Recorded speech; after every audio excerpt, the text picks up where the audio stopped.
I was brought to tears. This nightmare does not end. It continues and it doesn't end. It doesn't end for all of us. Breaking news, a man seriously injured after an explosion at a South Jordan home. The exclusive details we're learning about the investigation tonight. It sounds like a disaster waiting to happen. Plus, massive parties happening ahead of Halloween. What local health officials are saying about the process one group went through before holding this mass gathering. There are a lot of frights out there tonight, but the biggest one, COVID-19. I'm Fox 13 Spencer Joseph. Will tell you how many people got creative this Halloween season. Well, the weather hasn't been frightful. Another gorgeous day as temperatures warming up. How warm does it get? I'll let you know in the forecast.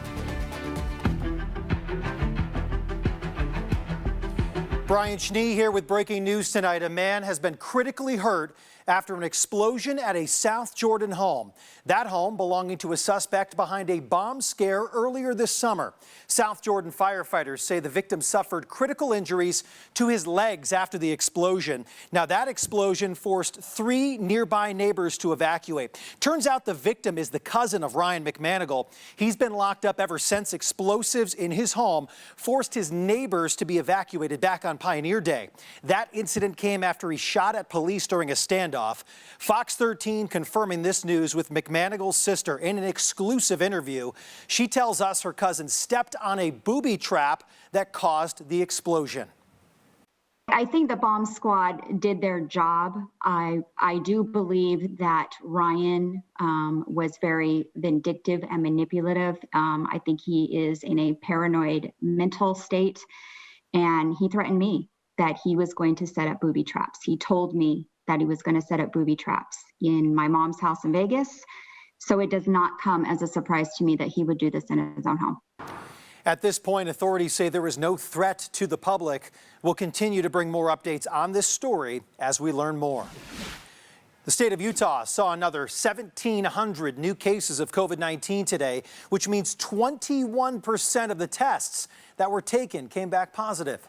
The state's 7-day rolling average is now 1,600 new cases every day. There are 317 people currently in the hospital for the virus. 132 of them are in intensive care.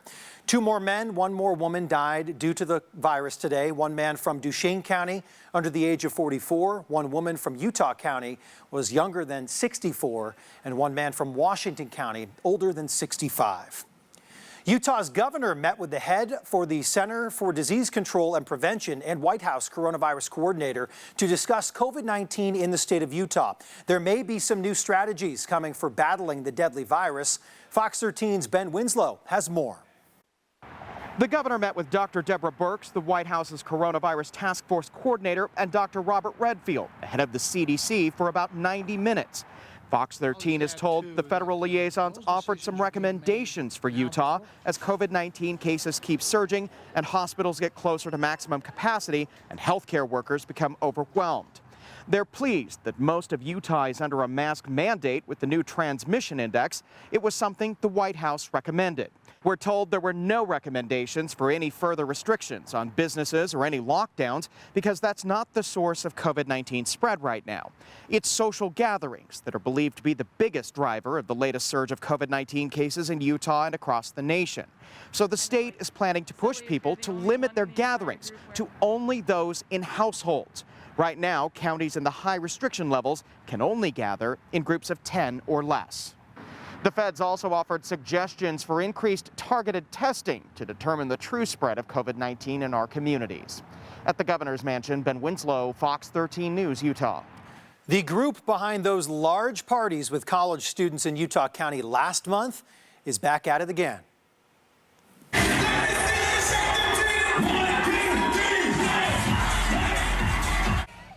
Videos circulating on social media show the group Young Dumb promoting parties in St. George, Hyde Park, and Orem overnight. Those parties show large groups of people not following social distancing and not wearing masks properly or at all.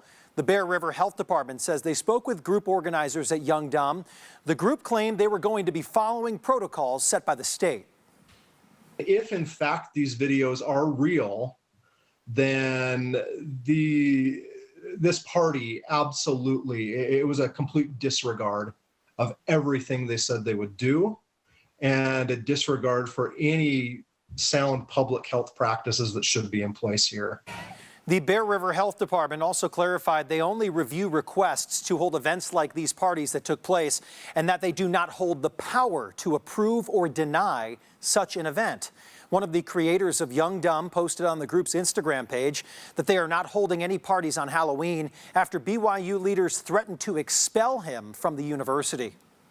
This weekend, the Lantern House homeless shelter in Ogden announcing 48 people staying at the shelter had tested positive for COVID-19.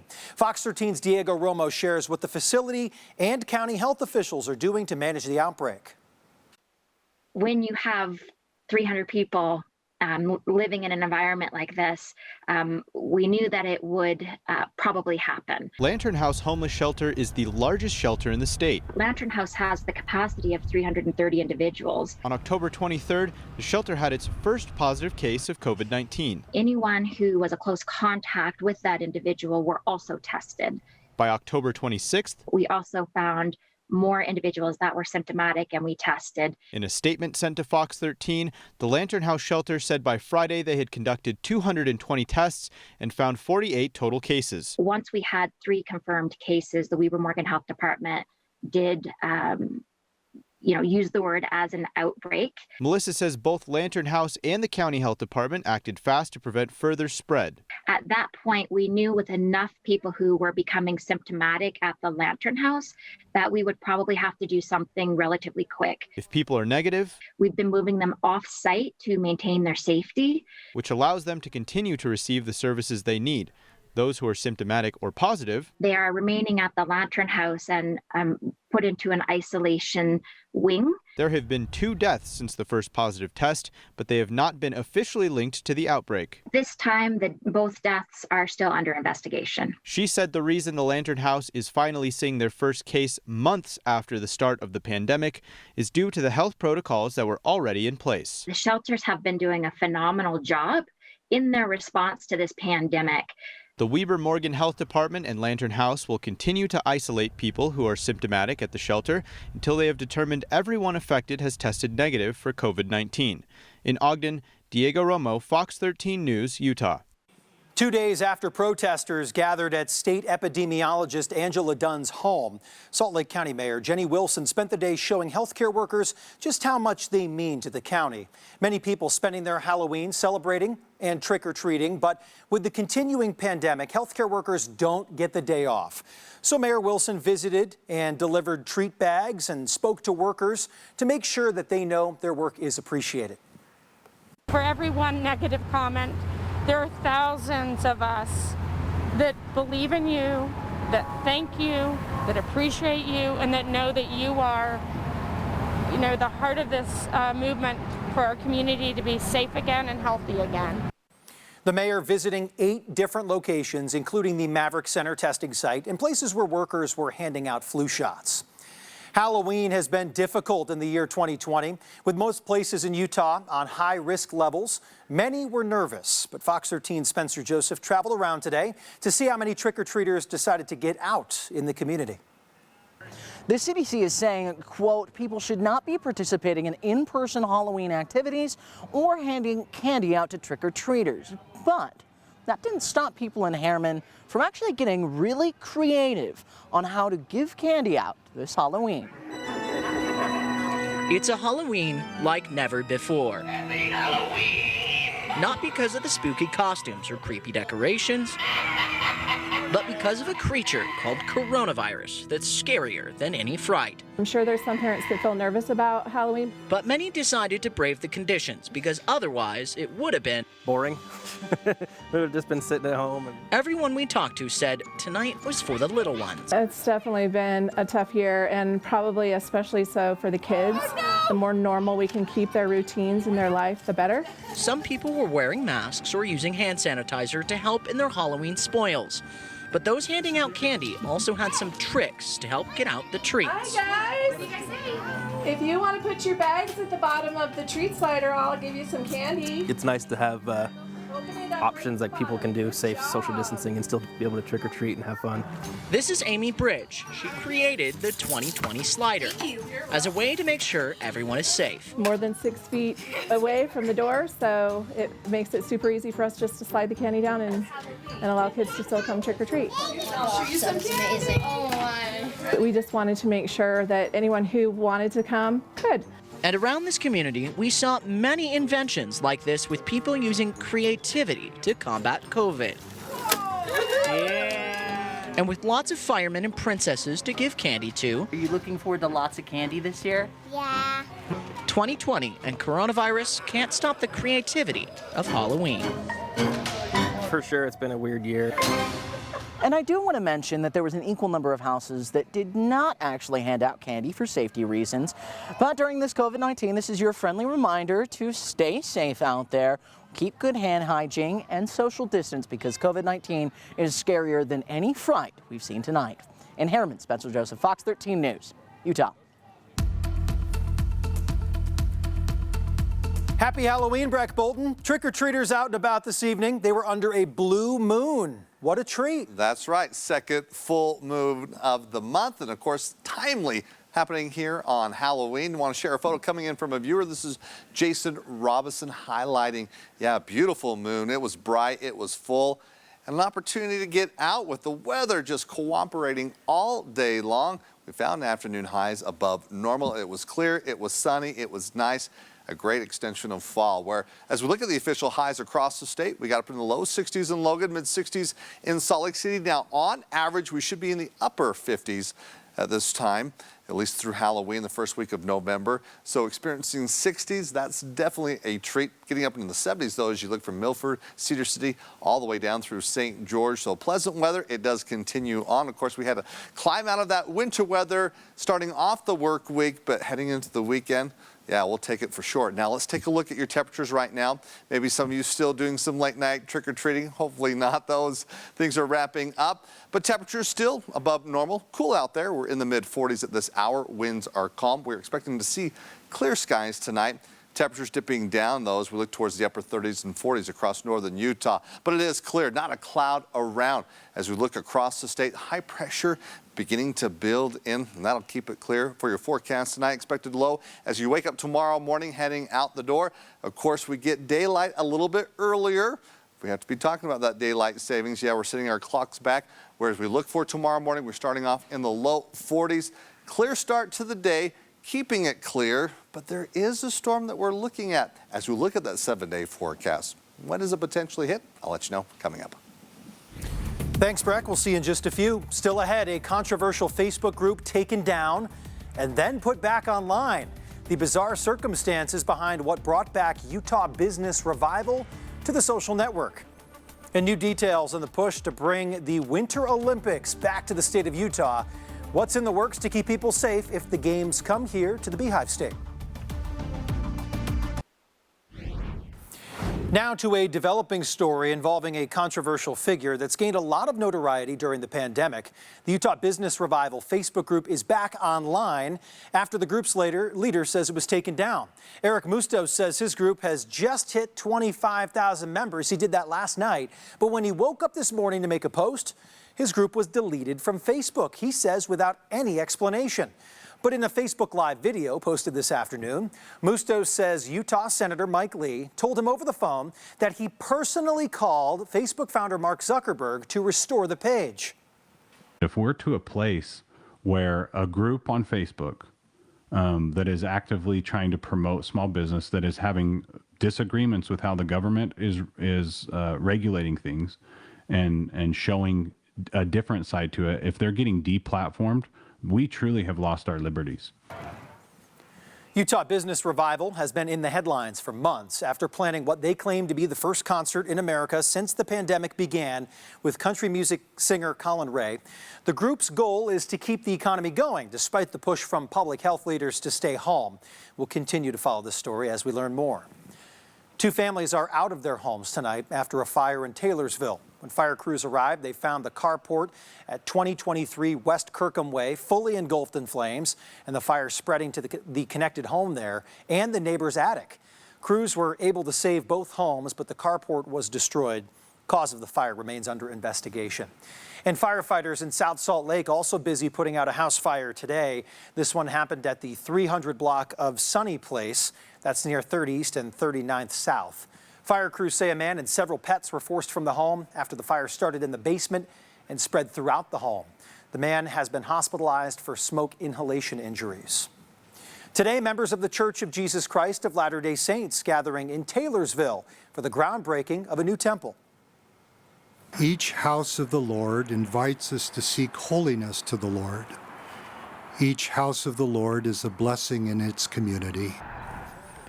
The 3-story, 70,000 square foot temple being built at 2603 West, 4700 South. Because of COVID-19 restrictions, very few people were at the event in person. Now, Utah has 25 temples announced under construction, under renovation, or in operation. The Salt Lake Olympic Organizing Committee moving forward with a bid to bring the Winter Games back to Utah in either 2030 or 2034.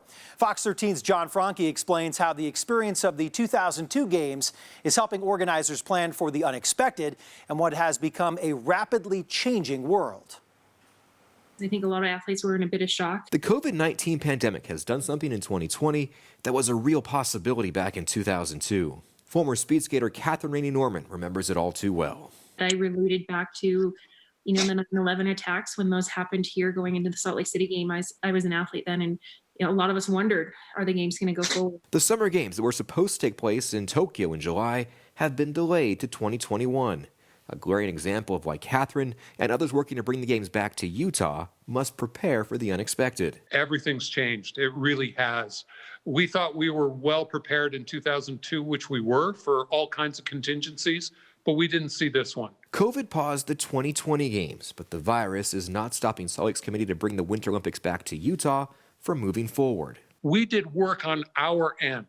We did work on our budget and work on our preparations.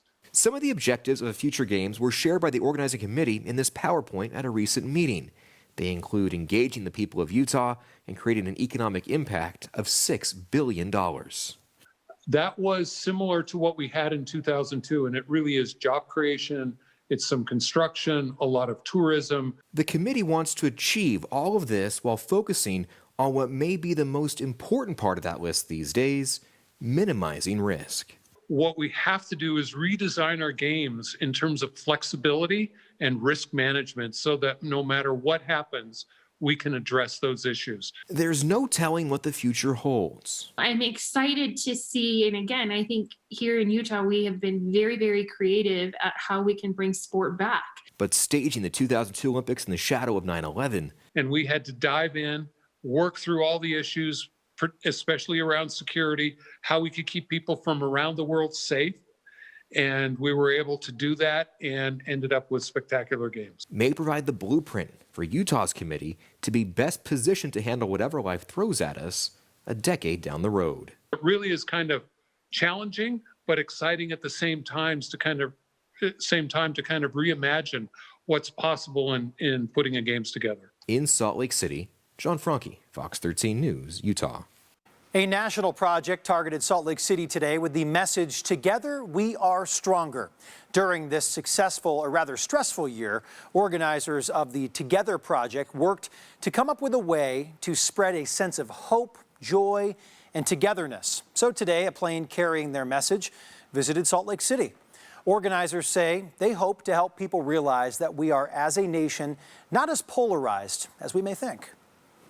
The overall goal is simple, and that is to remind people that together is stronger than not together, and to just think about that and to maybe have it bring a little bit of happiness to them and lighten their mood a little bit.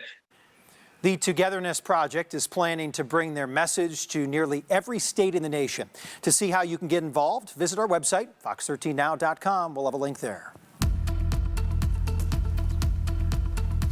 What a beautiful day, beautiful night for trick-or-treaters heading out there. Fall back, but Breck, it looks like a storm coming soon, which might bring winter back. Well, there's a chance where, of course, last week, remember, heading into Sunday, Monday as well, we had the snow, we had the cold temperatures coming a little earlier for the valleys, where on average, at least in Salt Lake City, our first snowfall, again, on average is November 7th. Well, we're heading into the first week of November.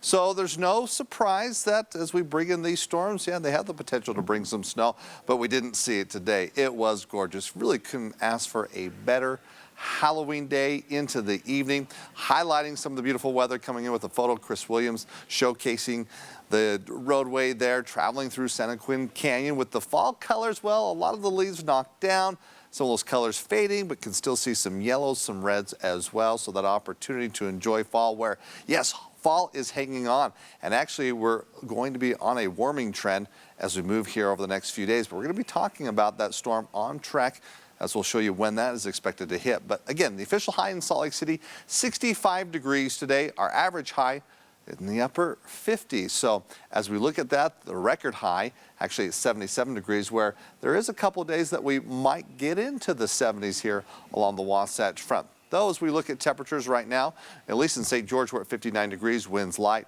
clear conditions. Salt Lake City, current conditions, as you can see, 46 degrees, also calm winds. It was calm across the state today, as we really enjoyed with a nice triple combination with those low winds and again the nice temperatures. As we look ahead, maybe you're going to be raking your lawn there for the next couple of days. It looks like it'll be just great, as we're going to be keeping the ground dry for now, winds light as well, and working into these mild temperatures. As we look at your headlights though, we're going to keep it nice, clear and mild. I mentioned that warm up.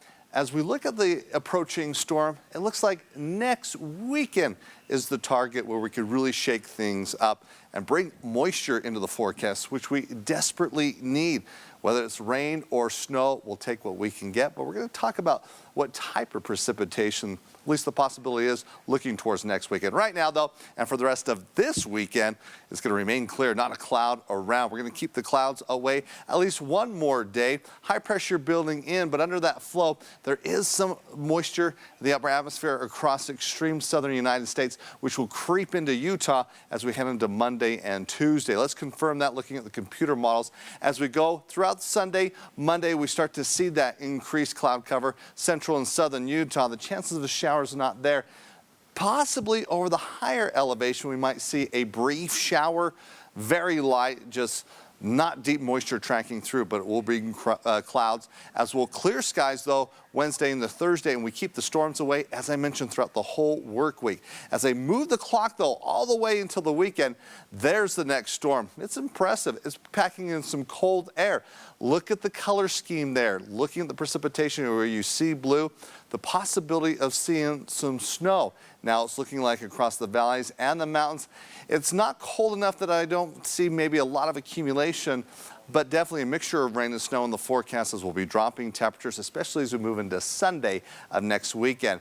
Could that potentially put us into a storm cycle? Well, we'll just have to see, but at least there's a chance looking towards next weekend. Tonight, though, it's clear as we'll look at overnight lows. Yes, cool, but definitely above normal, where we'll see overnight lows in the 40s. 60s along the Wasatch Front, 60s and 70s through central Utah. We'll hang on to the sunshine. We'll keep winds calm. Again, seeing those clouds increasing Monday and Tuesday, as we'll find afternoon highs, upper 70s to low 80s all throughout week. Next weekend, though, with that storm hitting, definitely dropping temperatures in St. George, northern Utah, 60s, close to 70 degrees heading into the middle of the week. A couple days where we might see just a few high clouds, but all in all clear up until next weekend. I show initially starting off with rain, with temperatures dropping down into the 50s, but that rain potentially changing into snow, especially late Saturday into Sunday. We'll see if that confirms, but still for this weekend, it's going to be nice.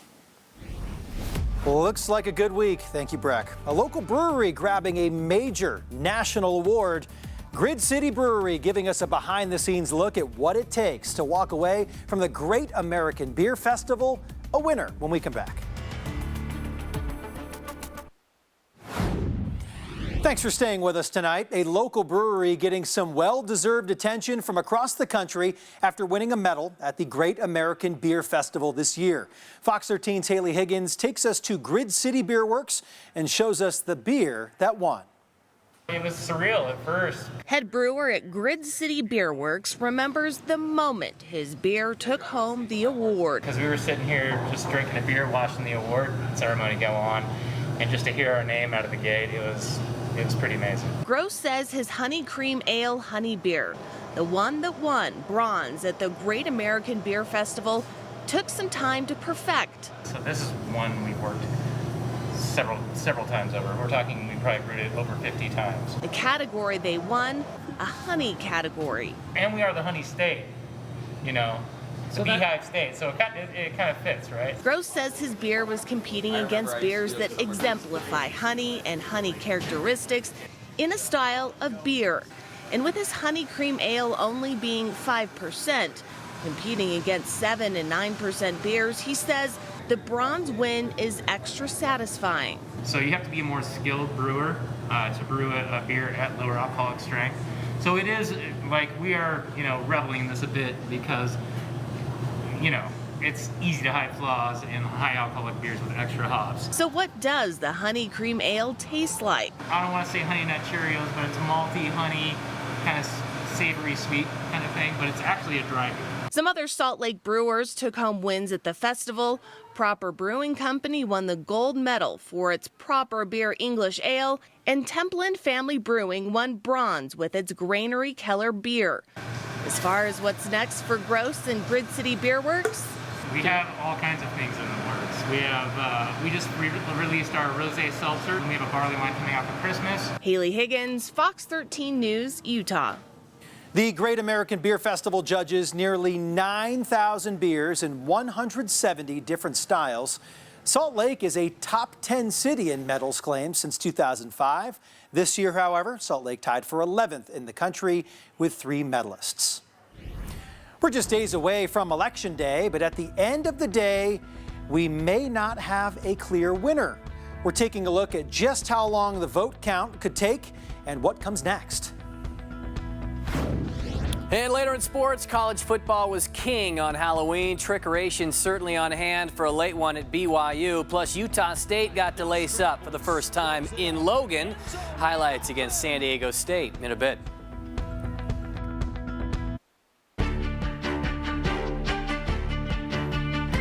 Election Day is 3 days away, but if you're hoping we'll have a winner that night, don't hold your breath.